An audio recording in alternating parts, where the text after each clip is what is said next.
Welcome, everybody, to Heroes Asylum issue 101.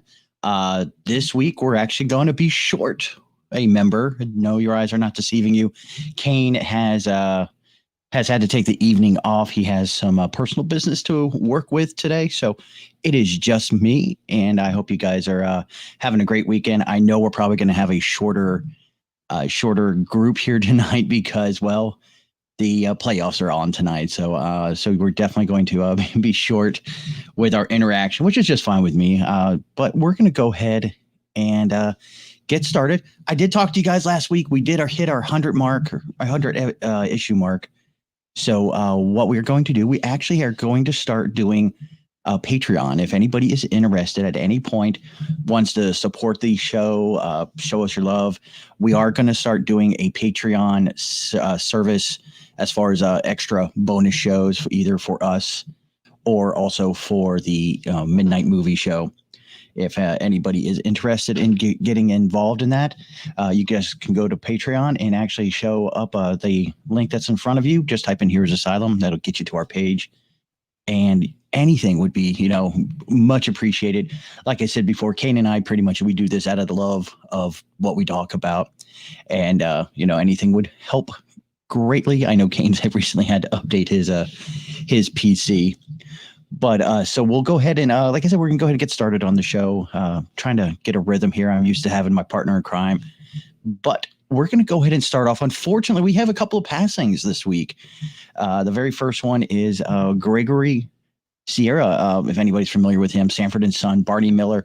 Actor died at 83, but he was also had a little bit of a career also in the sci-fi world. He was in some Star Trek episodes. He was also in I think it was, I'm trying to remember, Wrath of God. He had a huge career in the television world as well. So he's definitely going to be missed. He was I know he was in a couple episodes of Deep Space Nine, I believe it was, for Star Trek. Mission Impossible, Kung Fu, if anybody's a big fan of Kung Fu. Yeah, he's just one of those actors that has kind of always been there. And you've been able to, you'll just recognize him when you do see him. And also in the sci-fi world, we had the passing of Mira Furlong, who, along with being on Babylon 5, she would play the Minbari ambassador, Dalan. She also had another great career, somebody that we definitely looked up to in the sci-fi community. She had a passing, and I was very surprised when I heard about the passing. I believe she was in her, I think she was 83, I believe. Maybe I mispronounced it. Maybe I'm misdoing that. 65. I'm sorry. Yeah, that's why it was so surprising. Yeah, 65 years old. So we're just going to go into both of them being a big part of our youth and just our culture. Now, this weekend, we had a huge debut of a movie trailer. We actually got to see for the first time the trailer for Godzilla versus King Kong. It debuted today. We had a couple of clips that came out last week, and I know I was excited. I'm pretty sure Kane was very excited about the whole situation with Godzilla and King Kong. And we got a chance to actually get the full trailer today. If you guys are interested, you guys can go over to our Facebook page. That's either here where you're viewing this, or you can also go to our Twitter page. And we did have the trailer posted up there, and it looks amazing. The special effects are looking amazing as well. We're going to have the casting right now that they've announced. We have Alexander Skarsgård, Millie Bobby Brown, if anybody's any fans of Stranger Things. Rebecca Hall will be on there. Brian Tyree Henry will be on there. Really great cast, it's looking like. And just the special effects that we saw on there was amazing. I was talking to a few friends of mine online, and they were like, what are we going to get? What's going to happen? And I believe we're probably going to get more of I use the reference of this movie because it's the one that's most current. But like a Batman versus Superman, where you have two heroes, two face type of characters, if you guys are wrestling fans, that are going to be basically going against each other, and then they have to team up to fight a common enemy. And we did get a couple of glimpses of a couple of those enemies if you guys look closely. Right now it is bookmarked for March 26th of this year. It will be out in theaters as well as HBO Max. If anybody has HBO Max and wants to go that route, I know that's one of the movies I know Kane and I had talked about that we're definitely going to be going to see out in the theaters. And if anybody is thinking about going out to the theaters, go ahead and do it. It's not as dangerous as folks make it out to be. Everybody's safe, secure. You're wearing your masks. People, I mean, I know the last 2 times I went out to the theaters in the last couple of months, they were literally like cleaning even the seats that weren't being used by the time as we were leaving, as the credits were rolling. So I know the theaters are up on taking care of and making everything, being cleansed and safe. But make sure you guys do check out that Godzilla and King Kong or versus Kong movie trailer. It looks amazing. I was hoping Kane was in here today because he is our resident Supernatural fan, and I know we had a debut of the Walker series that is starring Jensen Ackles from Supernatural fame. So, and I know he had watched it. He and I had talked about it, and he was going to. I was hoping he would be able to give us a little bit of information on it. And Kane is joining us in the chat. So if anybody wants to jump in with him and talk to him there, that would be awesome, because I'm trying to do 2 things at once. Yeah, there he is. Yep. All right. Sorry, Kane. I can't see your name up here. It just says Facebook user.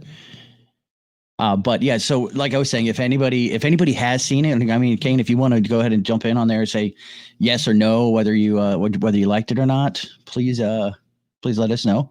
I hadn't gotten a chance to see it. I got a chance to actually watch the Batwoman debut of the season 2 with the new Batwoman. I'll see how it goes. I'm kind of iffy on it, just the way they introduced her and how they explained away Kate Kane. I thought was a little strange. And I think it just needs some more time to stew and see where they go with this. Them bringing in Bruce Wayne, and it being, obviously it's not Bruce Wayne, it's Thomas Wayne, but Thomas. Sorry for Hush.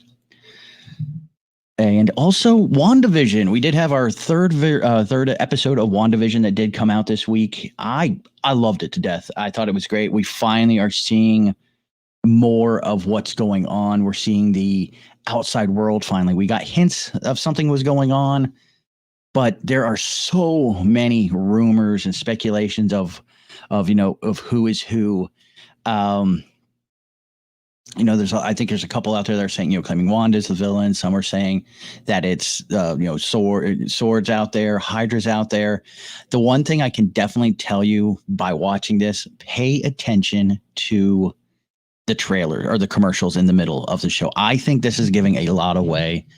I do know we're getting we had a reference to Ultron, which is the first time we've gotten a reference to something outside of this, just a small pocket. We're actually getting a reference to the actual expanded MCU.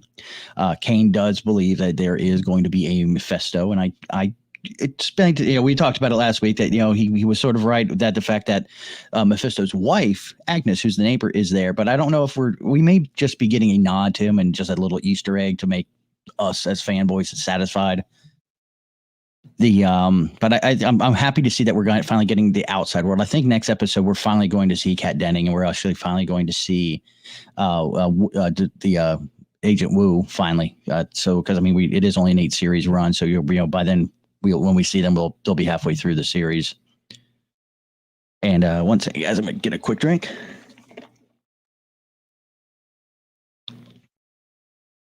So yeah, hopefully we'll get some more. But yeah, the first 2 episodes, yeah, I agree with a lot of folks. It was a little weird, a little strange. The television series aspect of it, and how they they didn't explain much. It was just kind of something going on, and I think we're finally going to get some more information as we see the interaction with Monica, and how we see her getting tossed out out of something. We don't know exactly what she's gotten tossed out of. But hopefully we'll get some more information here starting on Friday. First bit of information or news. This one, actually, I was really hoping Kane was here for this week, because this one really goes around one of his favorite directors, and probably one of his favorite Batman series of all times was Christopher Nolan. But it looks as though Christopher Nolan has basically announced that he's unlikely to work again with Warner Brothers. The basically it comes down to what had happened about, I think, a month ago when Warner Brothers announced all these movies that were going to be in the theaters, but they're also going to drop them into their streaming service. And apparently there was some miscommunications between the directors, some of the actors, and there was a big backlash on that. And Nolan, it just feels like, that his movies, and there's a lot of directors and actors that feel like, no, their movies need to be out in the world, in the screen. They don't want to have them just on the streaming service, which, yes and no. I agree with how they feel. And like when they are filming it, they are filming it for big screens and they, big, bold, these productions. But at the same time, the world's a lot different from when they were making those movies. And they have to kind of understand times changed and they kind of have to roll with the punches. And I think making a statement of, hey, I'm not going to work with them because of this is direction they're going. Yes, I think HBO Max and Warner Brothers did kind of overstep their bounds. They did get approval for a few movies to get from the big screen and to streaming service. And then they made the jump to, to say, hey, no, all these movies are going to be that. And they hadn't gotten approval yet. I do like the idea what they did with Wonder Woman. They released Wonder Woman, and I think it was it 2 weeks? I think it was 2 weeks that it was only on HBO. And then after the 2 weeks, it went back out to the screen. And I think it's 3 months. It's going to stay out on the screens or in that form. And then it will come back to HBO Max. So that's a good idea. Just, I think for HBO and Warner Brothers, they should just wait until they get the approval from the directors and the folks that actually run that.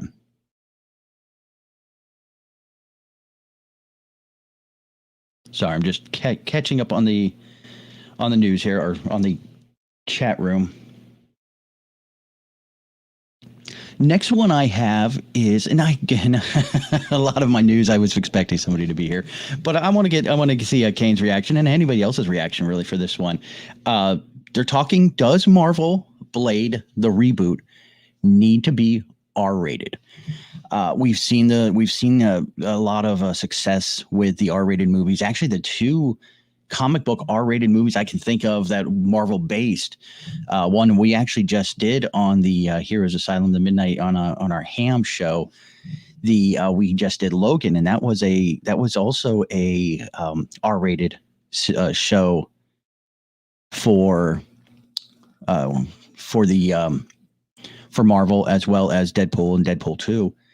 They both were R-rated and they did very well. So I think, and I hope a lot of you guys agree with this, I think them turning it into an R-rated show would enhance what they can get away with, especially the violence. You're definitely going to see some gore. I mean, if anybody remembers, the Wesley Snipes Blade, especially the first 3 minutes of the movie, you had the bloodbath. I kind of think they need to stick in that route. They can get into a darker world and a darker tone with, I think, an R rating. And it's not so much about the language, not so much about the violence. You are going to get violence. I mean, he's basically a kung fu warrior, so you're definitely going to get more of that violence. But I just think with this subject matter, it should be R rated. They can get away with it not being R rated, but I think overall it should be R rated.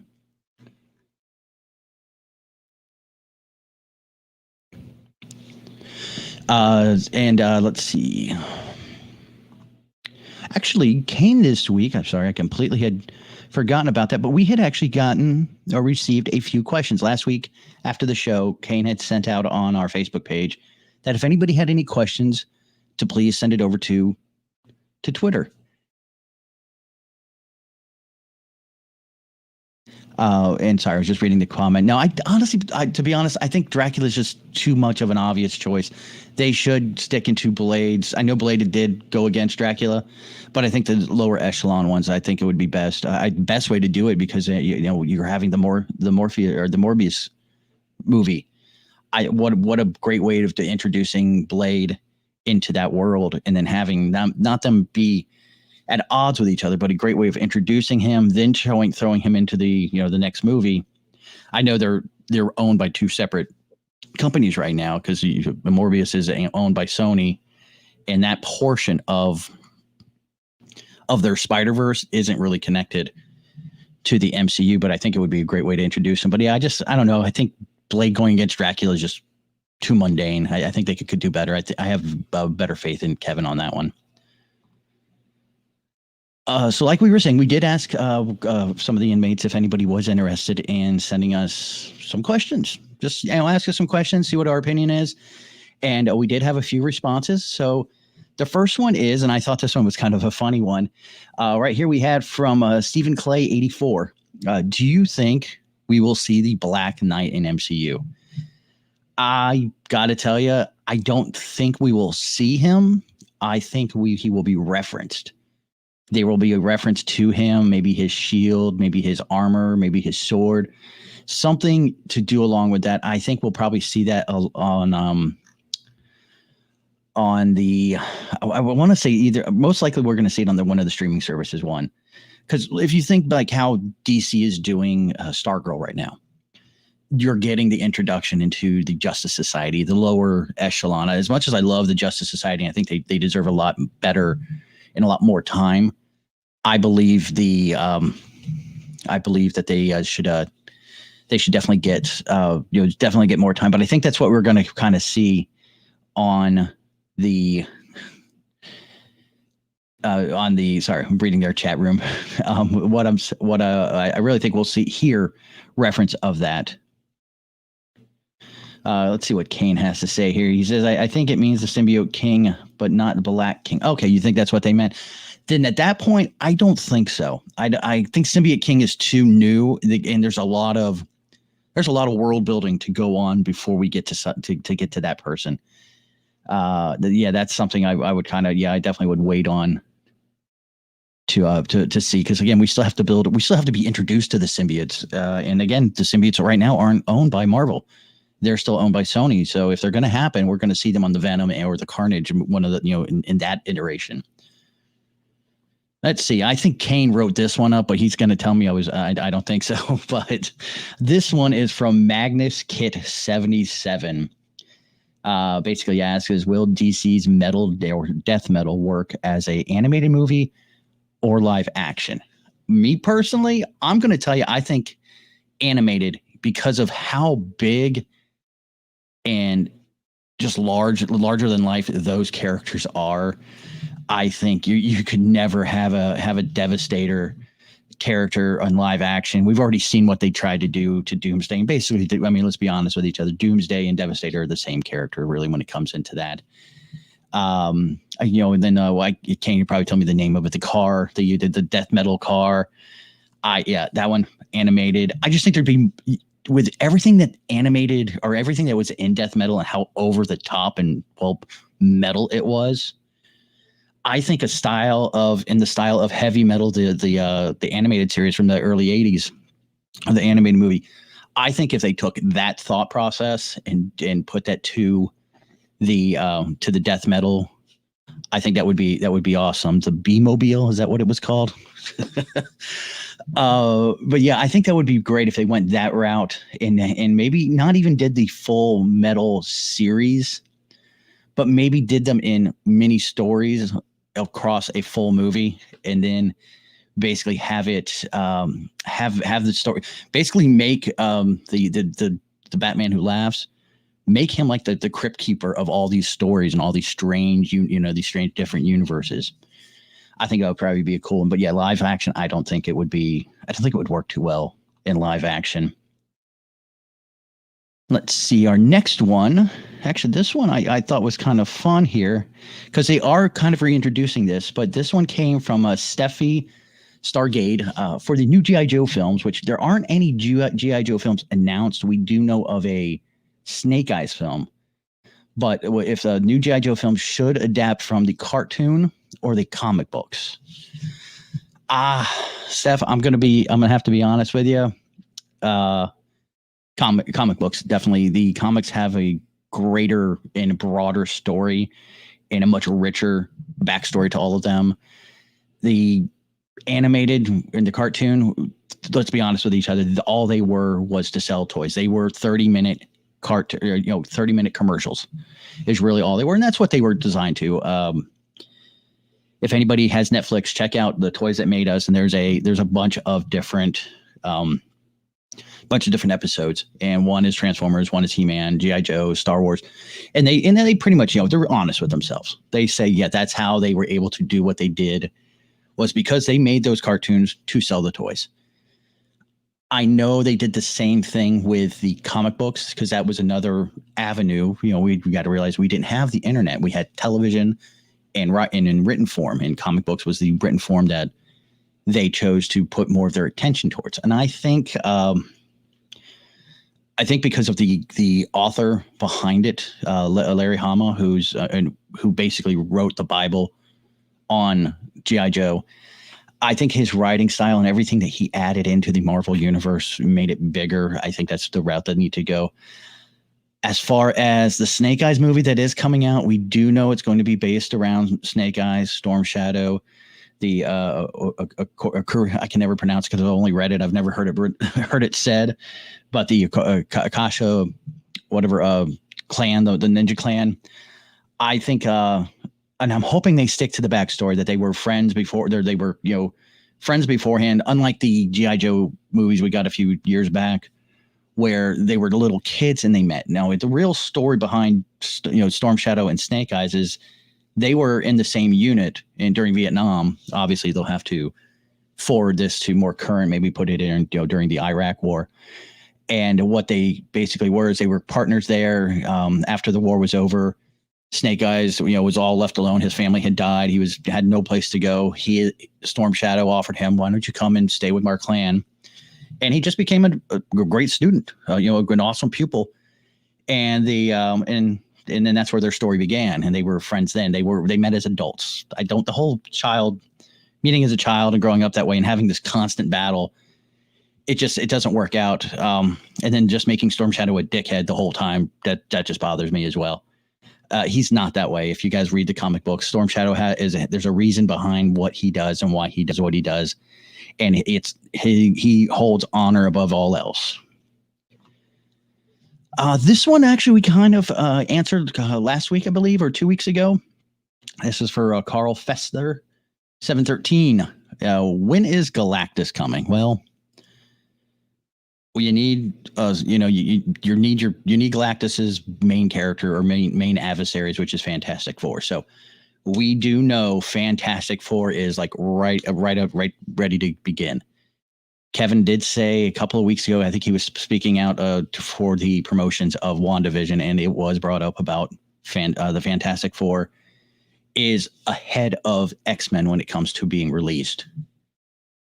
And so they are looking on it. They're talking, the beginning of Phase 4, because they don't know when this phase is going to end just yet. That's something we were talking about last week, and I think I tripped over my words a little. We're still in Phase 3. Phase 3 has to end, then Phase 4, and they're not sure when that's going to pick up. And they think that's when it is. Phase 5 will most likely be. That's when the X-Men will probably most likely come out. So, but they are like. Fantastic Four is like right on the cusp of everything. They're going to get I think they're going to get a series of sequels out. I believe they want to get Captain Marvel out, the sequel to that. They want to do the sequel to Doctor Strange. And they also want to do a sequel to Black Panther. And then I believe that's when, I'm sure in that genre, in that era, that time frame for those three movies, we will get introduced to the members of the Fantastic Four. And then we will get the full movie. Hopefully in one of the, the post-credit scenes, we'll see them, ramping up to do something. And Kane seems to think, he was saying that he thinks the Phase 4 begins after Doctor Strange 2, which I think that's when it does. I honestly believe that these shows, these streaming services, are the end. I think they're just trying to throw all these things together at the end, and then they're going to start with the new movies and all the sequels.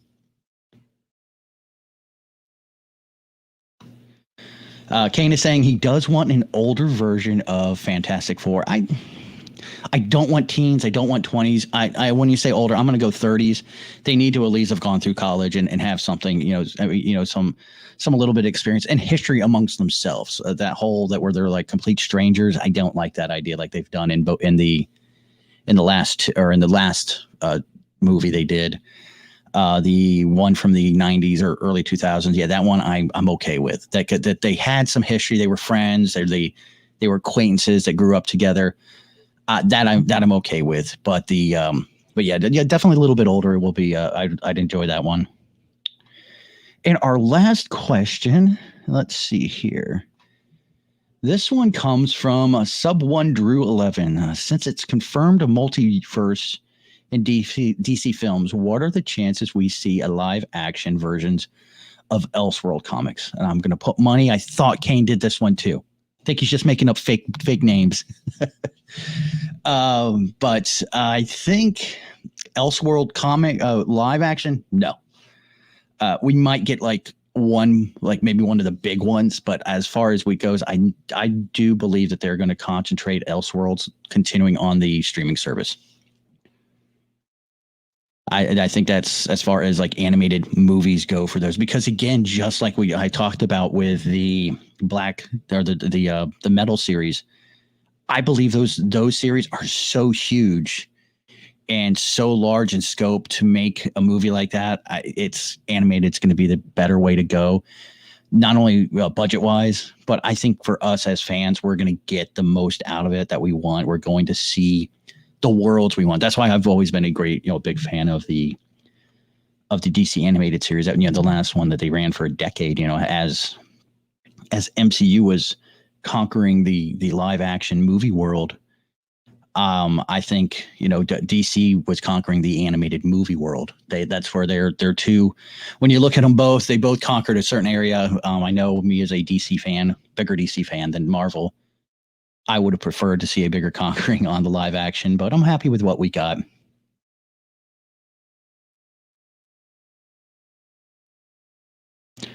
Well, again, like I said, Kane is saying it's like it is coming to live action. I'm not saying they will not. We will see a couple of editions or versions of that. I could see us seeing the Red Sun, and maybe one other one. But as a whole, we're going to get more Elseworld, and we've already gotten more Elseworld in animated. I mean, the question was, what are we going to see? We've already seen Elseworld animated, so we already got the answer. That is it. Will we see a live action version of one, maybe two of them? Yes, definitely. I'm not saying no, we will never. That's why I said at the beginning, there would be a chance of at least one or two, the big ones, the ones that we all know about. Definitely Red Sun's the biggest one that sticks out in my head. Yeah, definitely. Like I said, definitely Red Sun version. But and then maybe one other, maybe a Batman one. But I think the bulk of Elseworld will exist primarily animated, and we've already seen it. Like I said, not to repeat myself, but if you look at the DC library right now in the animated, we have 3 or 4 Elseworld books in. I don't know. I don't know about Gaslight. That one's. It really didn't do that well on animated, so I don't know if they're going to spend their money to do it on live action. That's the only reason I would say that. But we might see it. Definitely would see it something on HBO Max. I think that's where we would definitely see it more. We're not going to see it on big screen. I would almost put money on $20 on that one right now to say I don't think we would see any of these big screen. I think we would see these more on the streaming service if they did go live action. If they went that route, I just don't think of them spending the money to make something that big. I just don't know if the fans are there. We're there. Us sweaties are there. But again, you have to realize they don't have to think about getting our money. They know they're going to get our money, regardless of what's going to happen. Even DC and Warner Brothers, they're worried about the next movie coming out, and I'm like, we're still going to get us. We're still going to go. As much as we bitch and moan and how negative, I know the comic book world is a very strangely negative place. Even those negative Nellies and everybody complaining about it, they're still going to go and spend their money to go watch this movie, in the big screen. That's just us. And I think that was the last of our online questions. I think it was all 5 of them. Did I miss one? Let me see here. Black King, nope. One. All right. No, that is all of them. Okay. So then we're going to go ahead and continue with the news. We did talk about Daredevil. Next one is, if anybody out there is a comic book fan, and we talked about, and I raved and I, screamed and loved it to death. DC Universe obviously died a quiet death. It was all the shows were moved over to HBO Max or when CW was having their little bit of that vacuum where they had no new Arrowverse shows coming out. They took Titan, they took Swamp Thing, they took Doom Patrol, and they brought those over and dropped them in there. Stargirl debuted there as well. Well, Stargirl debuted on DC Universe and CW. So DC Universe slowly closed its doors, and they have now reopened. Just launched this week. I have my. I didn't get a subscription, but I do have it downloaded. But they did release DC Universe Infinite. And this is for digital comics. It's the largest digital comic library you could think of. More than 25,000 books. If you guys want to read the history of any character, they have the beginning of them. They have their very first books. They also have a great little story arc. Like if you want to pick up and go, okay, there was the 0 hour crossover. They have a 0 hour section where you can go to and get all the books. You don't have to go searching through the Green Arrow, library to find out which one's this one. You don't have to go to Superman to find out which one was this. It's all right there for you. It's great. So if you guys are big DC fans and want to get into reading comic books digitally, or if you've been one away and you want to start reading, comic books again, definitely would suggest the DC Universe. I was a big fan of the comic book section, and I can't wait to get back into it. They are 6 months behind live release. So let's just say today or this week, we're getting the future state books that are coming out. You will not see these books until 6 months from now. So you probably won't see them until June, late June. So if you're okay with a little wait, again, you have this large library you want to pick up on and finish up on, go ahead with that. You'll be able to read these books in 6 months, which I think is great. I'm glad to see that they did find a way to succeed. So let's hopefully crossing our fingers, it all will work out for them. I think it's still $7.99, a little bit cheaper than I think Comixology is like $5 something, and this is $7.99. I think the Marvel one is like $10 a month. And basically, I think the Marvel one is the same book selections that you can find in Comixology, I believe. Don't quote me on that, but I think that is the same group or the same book selection.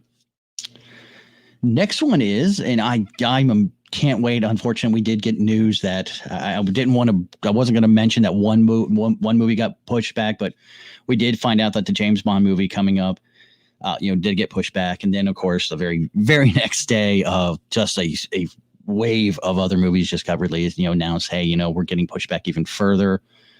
I think the one that stuck out in my head was Morbius. I think that got pushed back to 2022, like at the beginning.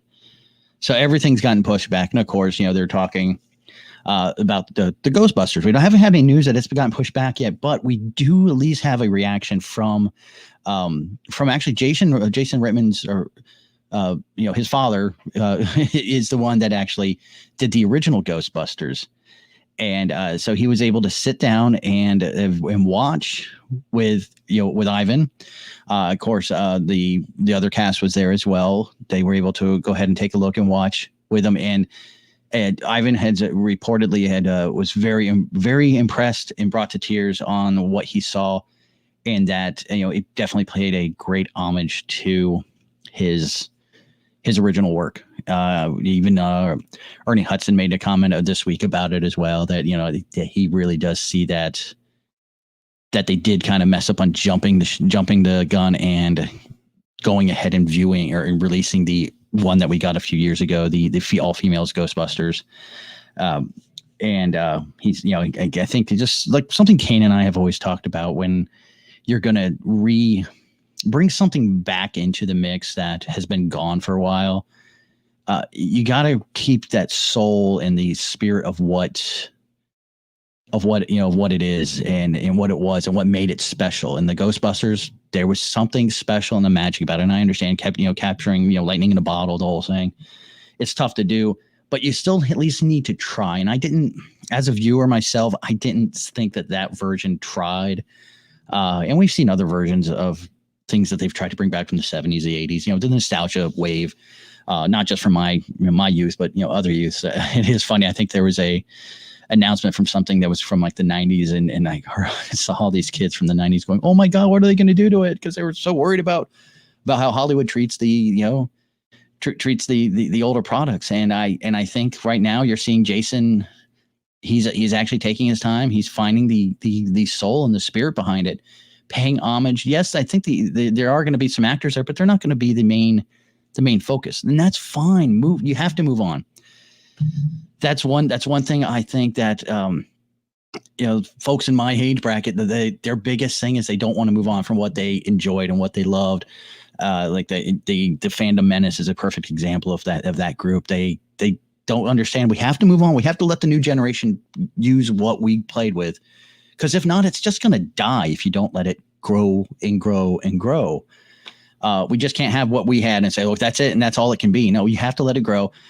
Yes, there are some times when I will definitely agree that taking it over and making it grow, they go in the wrong direction. Yes, the sequels to Star Wars, I'm not a super fan of, but that's what they did. I do like to see what they're doing on the streaming service now. That's what you want to see. You want to see you just want to make sure that you put the right people in the right place, and that's what happened this go around. They put the somebody that really sat at the feet of George Lucas and Dave Filoni, and he understands the soul and the heartbeat of what makes this right. And that's you saw that in Rebels, you saw that in Clone Wars. So I think they just needed to get him in the right position, and then have the right showrunner to kind of feed off of each other. And I think that's perfect what they're doing. Like Kane said, yeah, he did say that Cobra Kai has the formula down pat, that they are capturing that, and then completely you have the new generation and they're moving on and their story is going further, but yet our generation or the older generation is still there, and they're still dealing with their mistakes. And that, if anybody ever has a chance to watch Cobra Kai, great show. I don't mean to upset any of my Cobra Kai friends out there, and I do know I have a few that listen to us that are head of probably one of the biggest Cobra Kai Facebook groups out there. I think this last season, whoever stuck their toe in the water, season 3, I think they're kind of getting a little bit away from that. That there was something going on towards the end. I was like, what? They're not following their what they used to do. But again, it's a show in constant flux. We'll see what happens on season 4. If that was just a hiccup and they go back to what it was before, then great. I'll be completely happy. Not going to bash on it and say I'm never going to watch it again, but just certain little things were a little different. But yeah, if you capture the soul of what you're copying or paying homage to, then guess what? Those people that you're paying homage to, they're gonna have your back, and they're gonna promote you just as hard and say, yes, we love this. If you don't, and you sort of forget about them and don't pay them any attention and put them in a little and you put them in a special scene where they're a taxi driver, and that's the only like nod you get from to the old cast, I think that's a slap in the face.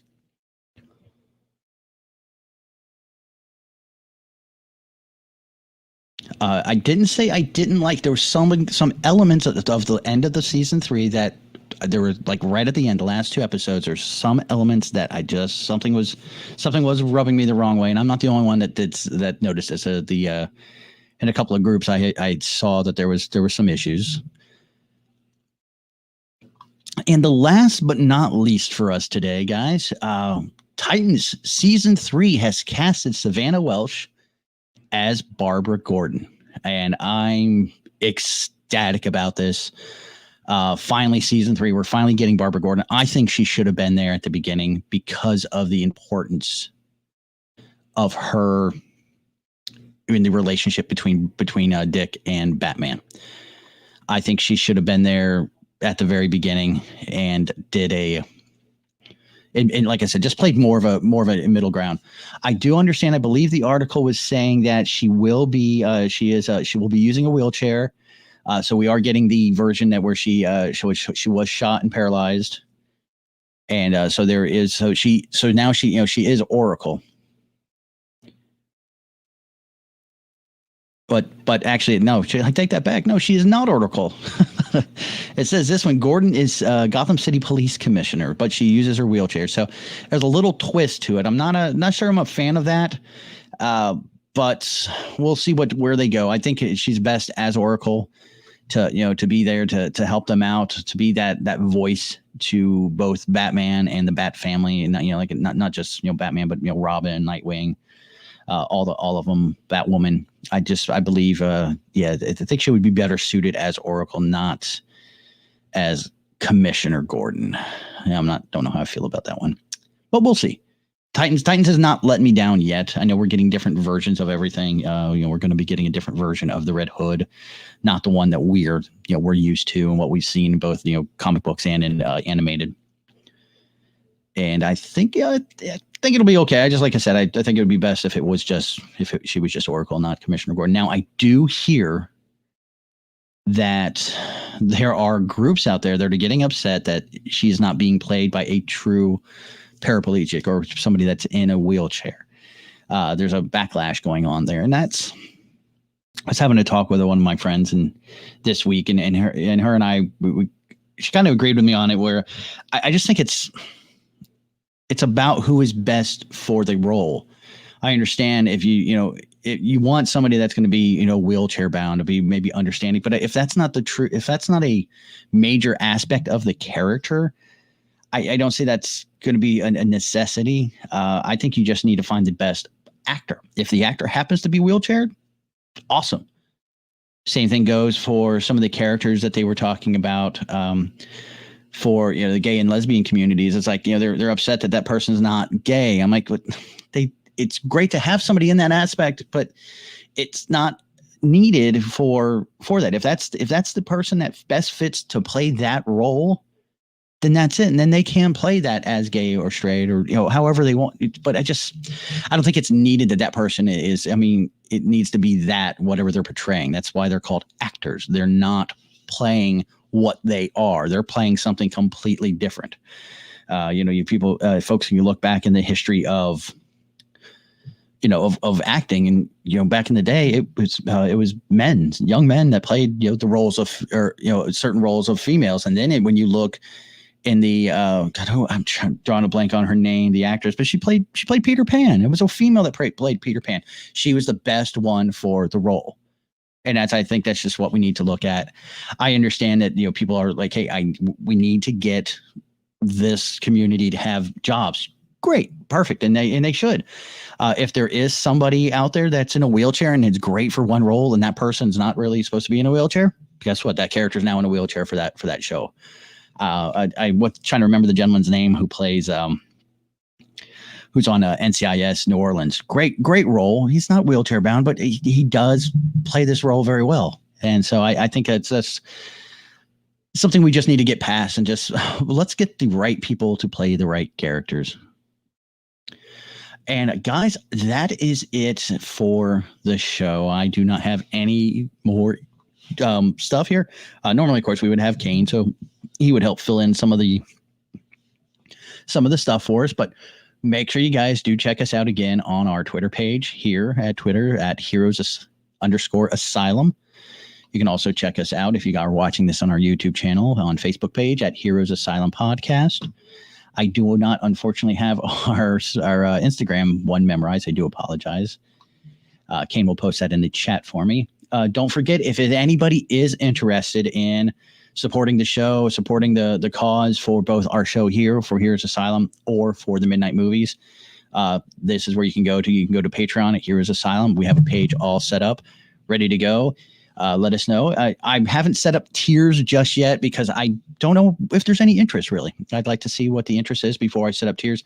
Once I see that there's more interest going on, definitely we're going to set up some tiers and some special events, some special podcasts, some special shows. I know Kane and I have been talking for Patreon for special watch-alongs or reviews of some very strange movies, definitely that are outside of our norm. And again, talking about Heroes Asylum Midnight Movie Podcast, you guys can check that out. All of them are on all of the listings that are on the bottom: Stitcher, Spotify, Google Play, iTunes. We just last week released 2 episodes. We did release a review for the AI artificial intelligence movie by Steven Spielberg. We released that on Monday as a movie review, and we did a watch along on Wednesday. It was released for Logan. So if anybody's interested in checking that out, we've been getting a lot more traffic on the Midnight Movies. We want to thank anybody that's co-listening. Thank you guys for listening to both. We want to say we appreciate it and showing the love over on the Midnight Movies. It was a slow plotting development and growth for Midnight Movies, but it is finally picking up steam, and I know Kane's extremely happy about that. But again, guys, I hope we will see you guys next week, and we may be seeing some more shows here shortly, but we will keep you guys posted on that. And you guys have a great rest of your week, and we will see you on Facebook.